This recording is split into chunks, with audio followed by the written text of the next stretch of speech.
thrifting. I'm going to talk about thrifting from both actual brand Lolita and mainstream thrifting. So you can buy Lolita brand, secondhand, used brand or whatever, from a number of different places. I've personally ordered from Closet Child and Alex put it in before, and both of them are excellent. It's typically, so you'll buy a dress straight from brand, and it'll probably be, I don't know, anywhere from a few $100 to $300, maybe more, depending on what it is. And that gets expensive really fast.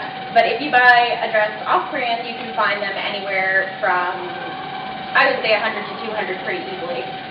More popular prints will be more expensive, absolutely. If you try and get Iron Gate or Sugary Carnival, it is going to cost you probably at least like $700, if not more.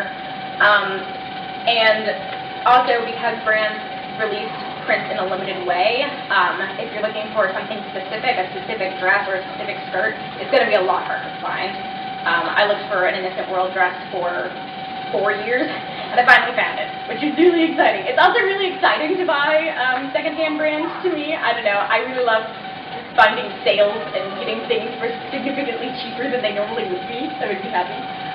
You can also do it sort of auction style. Yahoo Japan auctions you have to have a shopping service for, but you can get things for really cheap there if you're lucky and you find things well. The EGL common sales community is specifically for the EGL community members to buy and sell things. You do have to make sure that your seller is reputable and, you know, deal with a seller one-on-one, which can sometimes be awkward, but it's really worth it to join, especially if you're looking to wear Lolita on a pretty regular basis, because it saves you a lot of money. And Mbook, I haven't ordered from specifically. I think you also need a shopping service, but it's a similar style site where you order things used. But both Yahoo Japan Auctions and Mbook are entirely in Japanese. So either get really good at using Google Translator or have someone assist you that speaks Japanese. A lot of shopping services will do that for you. And mainstream thrifting. These are all actually from Etsy. I just searched around their vintage section for shards or necklaces or whatever. I've found some really good deals at Goodwill before. I have a couple of blouses that are from Goodwill. I have some older things of my mother's that are vintage that are worth really well. Blouses especially are pretty easy to find, and jewelry is really nice too. There's a lot of sites online that sell vintage. I mean, I can't think of any in particular on top of my head, but you know, if you search for vintage clothes on Google, I'm sure you'll find plenty. And especially things from the 60s and 70s, there's kind of a movement of kind of Little House on the Prairie style lacy things that are really, really useful in Lolita wear. DIY! Yay, my favorite part. So you can sew things. Part of the reason I learned to sew actually was to be able to sew my own Lolita things. There's a couple of options for patterns. You can buy mainstream patterns. I actually have that pattern on the left, just from simplicity. It's, you know, hit or miss depending on what pattern company it is and how well it'll work for Lolita. Some patterns need a good bit of alteration before they will work for Lolita, so I wouldn't recommend that if you're new, but a lot of things like that are really great for basics, just to be able to buy some fabric and buy a pattern and do it for a lot cheaper than you would buy. And on the right is a Gosidori thing. It's basically a Japanese magazine. I don't think they make them anymore actually, but they have patterns. It's just like a book specifically about sewing. The patterns are all in Japanese, and they're typically sized pretty small. Some of them you have to draft yourself. They give you instructions to draft. Some of them are full patterns they give you. I actually bought one of these a while ago, and it's like you know, a normal size kind of magazine thing. And then in the middle there's this giant sheet that has all of the patterns like overlapping and everything, so it's kind of confusing, especially if you don't speak Japanese, but they are actually full Lolita patterns, so there's nothing you'll have to change about them to make them more Lolita, and a lot of times they have a big variance in every issue as to what is in there. You know, they'll have some suit style dresses, some doctor style pieces, and some aristocrat and Kardana, so you'll have a huge range of stuff that you'll be able to make just with that book alone. I think you can order them sometimes from Japanese booksellers, or sometimes you can just get lucky and find them on comm sales or on eBay. I own two. They're kind of confusing, but they're really useful, especially if you're getting used to proportions as far as Lolita goes. So that's cool. Supplies. So there's a lot of places you can buy supplies, obviously, just like local. You can go to Joann's or Hobby Lobby, I love Hobby Lobby, and buy stuff. But if you're looking for more specifically Japanese things or just more girly things, I guess, also lace sometimes can be hard to find in a certain color without needing to dye it, which is kind of a pain. Hold on a second. I'm going to adjust my chair. Oh, that's better. Okay. These three sites are really useful. SuperBuzzy.com specifically does Japanese imports. The fabric can be expensive. It's like $15 a yard sometimes, but it is really specifically from Japan. So they have lots of cutesy fairy tale prints and kitchen themed things. I think the top fabric on the left, the little Red Riding Hood one, is from SuperBuzzy. And they also have a lot of cute trims and accessories and stuff like that. They also have really cute, like, slushy sewing kits from Japan. That's really cute. Not related, but cute. And eQuilter specifically does quilting cotton, which works pretty well, especially for summer Lolita dresses.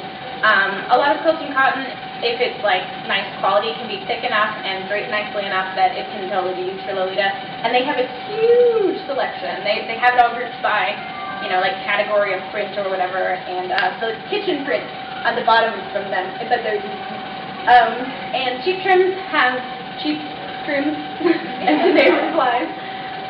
They have a huge selection of all sorts of different lace. All of the lace examples from my previous slide were actually from them. And they have a bunch of selection of other trims. They have, you know, like all sorts of rhinestones and stuff like that. And the only issue with Cheap Trims is they only do orders in bulk, so you have to order like a spool of 60 yards of lace. So it can be a little pricey, but, you know, it's cheaper than buying orders in Japan or trying to find nice lace at local places. It's a little bit easier. And, you know, you'll use 60 yards of lace if you're making up stuff, I guess. Okay, so I did this thing. There's a site online called Polyform. I don't know if you guys are familiar with it. It's basically a program that you can make like collages with. And it's really useful for putting together outfits, especially for ordering things. It's nice to be able to be like, I want to wear this with this color, and put it together and see what it would actually look like. But I used it to make these little comparisons. I used brand pieces all on one side, and off-brand pieces all on the other, and if you compare the prices, it's pretty ridiculous. So this is classic Lolita. Everything on the right is brand, and everything on the left is off-brand. That dress is from Bodyline, the shoes are from Bodyline, I think the bag is from Fanplex Friend, and the dress on the right is from Innocent World, and I think most of the accessories are too. And as you can see, it's kind of significantly cheaper. Very simple. Yeah. I tried to make these outfits as similar as possible, just so you could get an idea of the fact that you do not need brand to be a Lolita. You can make almost exactly the same ideal outfit with off-brand things. And it saves you like a lot of money. Like a lot. Like a lot. Those are $150 shoes. This is a sweet outfit. The dress on the right is from Angelic Pretty, and the dress on the left is from Fanplex Friend.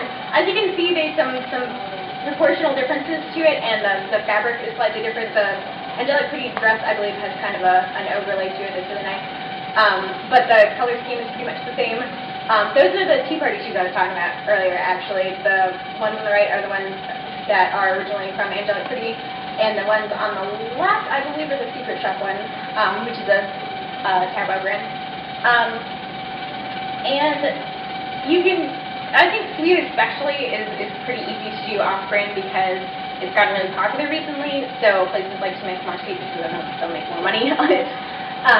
And it's pretty easy to find color schemes that are even unusual in sweet fashion in off-brand things, which are nice. So yeah, that's cool. Also, I would highly recommend if you're starting out, both of those blouses have detachable sleeves, and detachable sleeves are your friend.